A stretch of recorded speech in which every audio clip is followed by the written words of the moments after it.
O Grande Conflito, capítulo 30. O pior inimigo do homem e como vencê-lo. Porei inimizade entre ti e a mulher, e entre a tua semente e a sua semente. Esta te ferirá a cabeça, e tu lhe ferirás o calcanhar. Gênesis 3:15.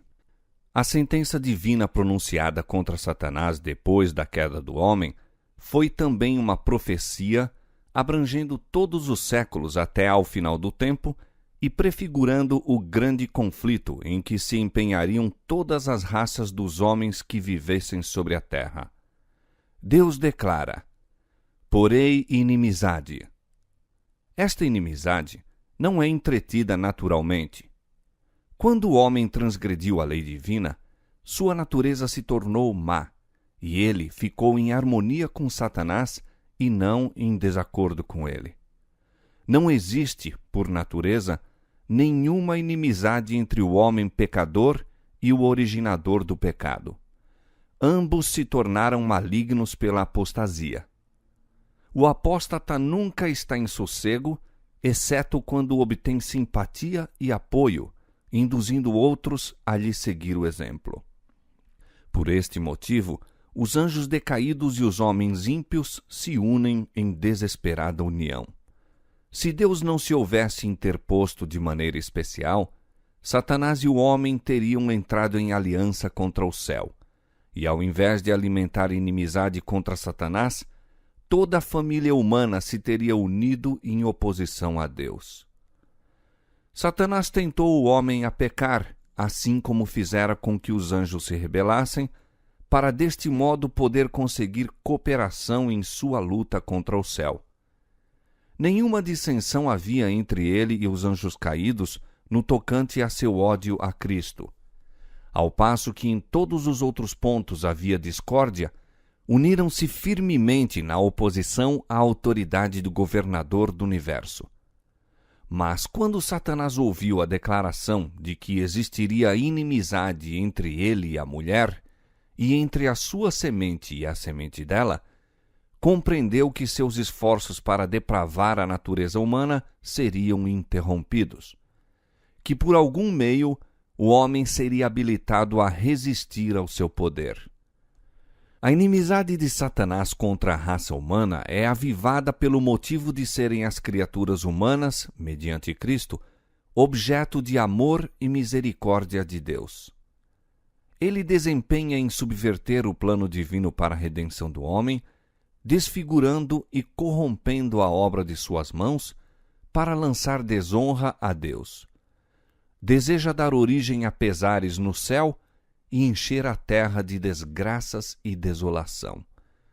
E aponta para todo este mal como resultado da obra de Deus ao criar o homem.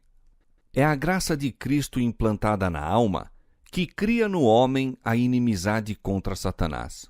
Sem esta graça que converte, e este poder renovador, o homem continuaria cativo de Satanás como servo sempre pronto a executar-lhe as ordens. Mas o novo princípio na alma cria o conflito onde até então houvera paz. O poder que Cristo comunica habilita o homem a resistir ao tirano e usurpador. Quem quer que se ache a aborrecer o pecado em lugar de o amar, que resista a essas paixões que têm dominado interiormente e as vença, evidencia a operação de um princípio inteiramente de cima. O antagonismo que existe entre o Espírito de Cristo e o de Satanás revelou-se na maneira muito flagrante com que o mundo recebeu a Jesus. Não foi tanto porque ele aparecesse sem riquezas, pompas ou grandiosidade mundanas que os judeus foram levados a rejeitá-lo. Viam-no possuir poder que faria mais do que compensar a falta dessas vantagens exteriores. A pureza e santidade de Cristo, porém, valeram-lhe o ódio dos ímpios. Sua vida de renúncia e impecável devotamento era perpétua reprovação a um povo orgulhoso, sensual. Foi isto que provocou inimizade contra o Filho de Deus. Satanás e os anjos caídos uniram-se aos homens maus. Todas as energias da apostasia conspiraram contra o campeão da verdade. É manifesta em relação aos seguidores de Cristo a mesma inimizade demonstrada para com o Mestre. Quem quer que veja o caráter repelente do pecado e na força do alto resista à tentação, certamente suscitará a ira de Satanás e de seus súditos. Ódio aos puros princípios da verdade e opróbrio e perseguição a seus defensores existirão enquanto houver pecado e pecadores. Os seguidores de Cristo e os servos de Satanás não podem harmonizar-se. O agravo da cruz não cessou. Todos os que piamente querem viver em Cristo Jesus padecerão perseguições. 2 Timóteo 3:12. Sob a direção de Satanás, os seus agentes estão constantemente a trabalhar a fim de estabelecer a sua autoridade e erigir o seu reino em oposição ao governo de Deus.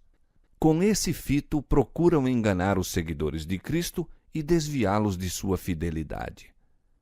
Semelhantes a seu chefe, interpretam mal e pervertem as Escrituras para realizar seu objetivo. Assim como Satanás se esforçou para lançar a ignomínia sobre Deus, seus agentes procuram fazer mal ao povo do Senhor. O espírito que matou a Cristo impele os ímpios a destruir seus seguidores. Tudo isto está prefigurado naquela primeira profecia: porém inimizade entre ti e a mulher, e entre a tua semente e a sua semente. E isto continuará até ao final do tempo. Satanás conjuga todas as forças e arremessa ao combate todo o seu poder. Por que não encontra ele maior resistência? Por que são os soldados de Cristo tão sonolentos e indiferentes? É porque entretêm tão pouca verdadeira comunhão com Cristo. Porque se acham tão destituídos de seu espírito. O pecado não lhes é repelente e aborrecível como era a seu mestre. Não o enfrentam como fazia Cristo, com resistência decidida e resoluta. Não se compenetram do grandíssimo mal e malignidade do pecado e estão cegos tanto a respeito do caráter como do poder do príncipe das trevas. Pouca inimizade há contra Satanás e suas obras, porque há tão grande ignorância a respeito de seu poder e maldade e da grande extensão de sua luta contra Cristo e sua Igreja. Multidões estão iludidas neste ponto. Não sabem que seu inimigo é um poderoso general que domina a mente dos anjos maus e que, com planos bem elaborados e hábeis artifícios, está a guerrear contra Cristo para impedir a salvação das almas. Entre os professos cristãos e mesmo entre os ministros do Evangelho, raramente se ouve uma referência a Satanás, exceto talvez uma menção ocasional do púlpito. Não tomam em consideração as evidências de sua atividade e êxito contínuos. Parecem ignorar-lhe a própria existência. Enquanto os homens se acham em ignorância quanto aos seus estratagemas, este vigilante adversário se põe em seu caminho a cada momento. Intromete-se em cada compartimento do lar, em toda a rua de nossas cidades, nas igrejas, nos conselhos nacionais, nos tribunais de justiça, confundindo, enganando, seduzindo, arruinando por toda a parte a alma e o corpo de homens, mulheres e crianças, desmembrando famílias, semeando ódios, rivalidade, contenda, sedição, assassínio. E o mundo cristão parece olhar estas coisas como se Deus as tivesse designado e elas devessem existir. Satanás está continuamente procurando vencer o povo de Deus, derribando as barreiras que o separam do mundo. O antigo Israel foi enredado no pecado quando se aventurou à associação proibida com os gentios. De modo semelhante, se transvia o Israel moderno. O Deus deste século cegou o entendimento dos incrédulos para que lhes não resplandeça a luz do Evangelho da glória de Cristo, que é a imagem de Deus. 2 Coríntios 4:4. Todos os que não são decididos seguidores de Cristo são servos de Satanás. No coração não regenerado, há amor ao pecado e disposição para acariciá-lo e desculpá-lo. No coração renovado, há ódio e decidida resistência ao pecado. Quando os cristãos escolhem a sociedade dos ímpios e incrédulos, expõem-se à tentação. Satanás esconde-se das vistas e furtivamente estende sobre os olhos deles seu véu enganador. Não podem ver que tal companhia é calculada a fazer-lhes mal. E ao mesmo tempo em que constantemente vão assimilando o mundo, no que respeita ao caráter, palavras e ações, mais e mais cegos se tornam. A conformidade aos costumes mundanos converte a igreja ao mundo, jamais converte o mundo a Cristo. A familiaridade com o pecado inevitavelmente o fará parecer menos repelente. Aquele que prefere associar-se aos servos de Satanás, logo deixará de temer o Senhor deles. Quando, no caminho do dever, somos levados à prova, como foi Daniel na corte do rei, podemos estar certos de que Deus nos protegerá. Mas se nos colocamos sob tentação, mais cedo ou mais tarde cairemos. O tentador frequentemente opera com muito êxito por meio daqueles de quem menos se suspeita estarem sob o seu domínio. Os possuidores de talento e educação são admirados e honrados, como se estas qualidades pudessem suprir a ausência do temor de Deus ou torná-los dignos de seu favor. O talento e a cultura, considerados em si mesmos, são dons de Deus. Mas quando se faz com que eles preencham o lugar da piedade, e quando, em vez de levar a alma mais para perto de Deus, a afastam dele, tornam-se então em maldição e laço. Prevalece entre muitos a opinião de que tudo que se mostra como cortesia ou polidez deve, em certo sentido, pertencer a Cristo. Nunca houve erro maior. Estas qualidades deveriam aformosear o caráter de todo crente, pois exerceriam influência poderosa em favor da verdadeira religião, mas devem ser consagradas a Deus, ou serão também um poder para o mal. Muito homem de intelecto culto e maneiras agradáveis, que se não rebaixaria ao que comumente é considerado um ato imoral, não passa de instrumento polido nas mãos de Satanás. O caráter insidioso, enganador de sua influência e exemplo, torna o inimigo mais perigoso da causa de Cristo do que os que são ignorantes e não têm cultura. Mediante oração fervorosa e confiança em Deus, Salomão obteve a sabedoria que provocou o assombro e a admiração do mundo. Quando, porém, se desviou da fonte de sua força e passou a confiar em si mesmo, caiu presa da tentação.